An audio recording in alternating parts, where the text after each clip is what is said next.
Hello, hello, hello. I hope you all are having a super duper fantastic day out there today. Look, y'all, it's 5. Y'all know what happened at 5? I'm live at 5. Hey, I'm live at 5. Hey, I'm live at 5. Hey, I'm live at 5. Come on inside of the StreamYard room. Yes, you know, it's been a little while. I've been gone. I've been out of pocket. I've been in California. So thank you guys so much for the prayers, the messages, and checking on me and all the things. I so appreciate you. Hey, sissy, where is the dress? You know, I need the dress. Thank you. Okay. I'm loving it. Somebody in the Facebook group. Hey, just let me know who you are. I see that you live at 5 and I'm loving it. I'm so excited that you guys be showing up even when I have breaks and have to travel and do all the things. So let me just say first that I appreciate you. But the question that I have for you today is, where are you coming from? Put it in the chat. Where are you coming from? So my name is Denise Merriweather. I am the CEO and founder of Queenpreneurs Jumpstart Program. It is the #1 training environment for women in the world looking to leverage their knowledge, ignite their passion, and build a highly profitable business. And you could do that, right? By just building your courage, your confidence, and your competence to accept, believe, and commit to what it is that God has called you to do. Because that's the only thing that you really should be focusing on, is whatever it is that He has called you to do. So where are you coming from? So look, let me tell you the story, because you know there's always a story behind the lesson. But so I've got to set you up so you could get this lesson. So I was there in California, and I had an opportunity to work with a team, and just put it in the chat again. You know, where are you coming from? Where are you coming from? And I was having this conversation at the registration desk of the event that I was responsible for, and she started making comments that you totally could hear and get that there was a conversation behind it. And she proceeded to tell me how I shouldn't be doing this and I shouldn't be doing that, and I should be doing this and doing that. And I'm listening to her conversation, right? And I'm thinking, oh my goodness, there's something running behind what she's saying. Like there's totally a conversation behind the conversation. Put that in the chat. There's a conversation behind the conversation. Put it in the chat. A conversation behind the conversation. So every time I would say red, right? The sky is red. She would say the sky is pink. Or if I said, you know, the sky is blue, she'll say the sky is purple. And in my mind, I'm trying to figure out, like, why is this lady coming for me? Like, what is it about me? How is it that I'm showing up that's causing her to respond to me the way that she's responding to me? Put this in the chat. It's a conversation behind the conversation. There's a conversation behind the conversation. So finally, now we had already had like a couple of run-ins, right? One of the things that she was telling me was blue, that was purple, or you get what I'm saying. We had these actual like welcome kits or bags for the people that was attending. And my recommendation was, okay, since they're coming in so late, let's just wait and give them their bag in the morning, because when they get here to the hotel, they're not going to want to take this welcome bag. Put this in the chat. A conversation behind the conversation, right? And so she doesn't agree with me. She goes to the client and she asks the client, like, okay, since I'm going to be here and I'm meeting them as they're coming in, do you want me to have their welcome bags too? She said the client says yes. So then she comes back to me after I have shut down the reg desk at 6 o'clock and says, yeah, you need to pull these bags. I'm so sorry about that, but the client wants me to give them the bags when they come in. Put this behind it. There's a conversation behind the conversation. And I was just like, well, look, hey, you're going to meet them. My responsibility is finished. I'm going to eat this dinner and then I grab the bags for you. Now, you do know what happened with the bags, right? Do you think they got the bags that night? You go ahead and put that in the chat. What you think? You think they got the bags that night? You think the people was worried about a bag when they was getting in at 8 something, 9 o'clock at night? No. The bags were still left right there at the table for them to pick up when? The next morning.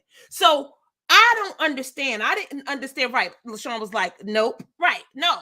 And I just couldn't get, like, why are you challenging me on these things that really, really don't matter?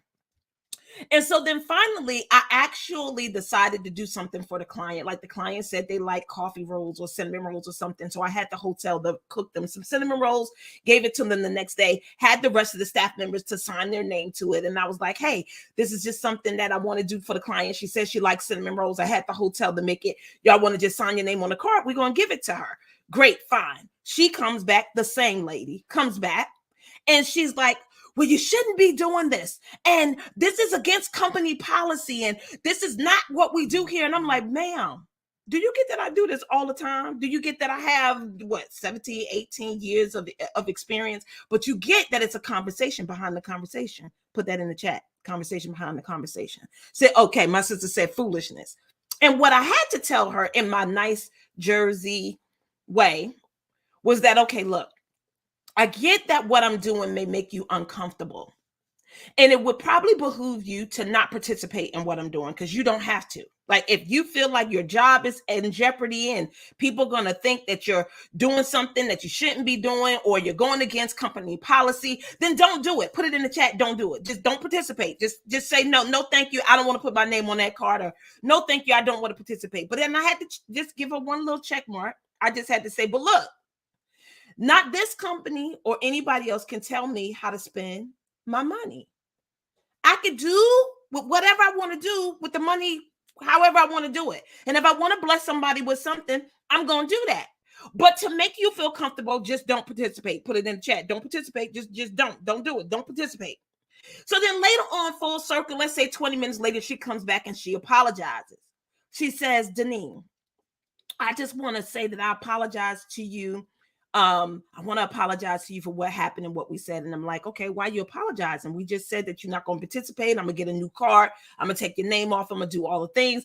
She was like, well, because after hearing your conversation with me, I got that you weren't trying to do this to smooth the client or have them hire you for other jobs.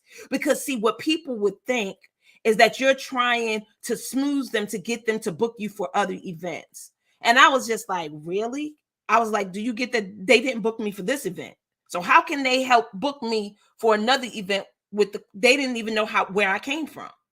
And then she was like, after I got that wasn't who you were, then I didn't feel as bad about what you did. And then here's the kicker. She said, and then also, here's where it's at, y'all. Here's the cream. Here's what you got to get. She said, also, I felt bad that I didn't give you any money to contribute to the gift. Now, do y'all get that was the issue the whole time? Either that it wasn't her idea, or that she felt uncomfortable signing her name to a gift that she didn't give money to. Now, I can get that. But see, you know how you can get around that? Just say, hey, can I give you something towards the gift? Or just be honest, hey, I'm a little uncomfortable because I didn't contribute to the gift. So this whole conversation about where are you coming from mean when you say the things that you say to people, right? She said that was the issue. Exactly. That was the issue. That was the issue. Sherilyn said, yes, that part. Exactly. But here is how I want you to develop yourself and train yourself, is to get that people are coming from somewhere. And sometimes it may not make sense to you. You may not understand the response that you're getting, because at first I was like, why is this lady going bananas on me? Like, what have I done to make her feel so uncomfortable? Right. And it just started from the beginning, the way I showed up, maybe the confidence I had, maybe the way I was wearing my hair or doing my makeup. You know, she kept commenting on how beautiful my makeup was. Like, I don't know what was happening with the lady, but it was definitely a conversation behind the conversation. So here's 3 things that I want you to do to help you discover where people are coming from. Number one, I want you to get that everyone lives in a world. Put it in the chat. We live in a world.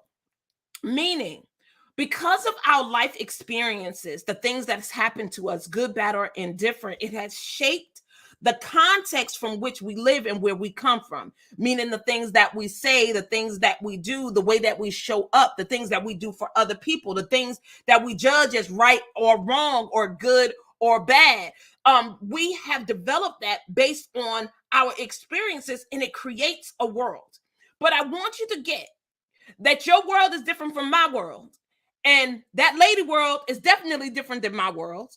And the people that you work with live in other worlds too. So when they start coming at you from whatever world they live in, because they live in something, your job is to become super curious about what world they live in. Because see, it's going to help you deal with them. And you're going to get a better idea on what you're dealing with. So I want you to get, we live in worlds. We live in worlds, okay? Okay, number two. The next thing that I want you to practice is your listening. Put that down. You're listening. Because, see, we're not good listeners. We think we are. But we're so ready to defend ourselves or to speak or to say something that we don't listen very well. We mishear stuff.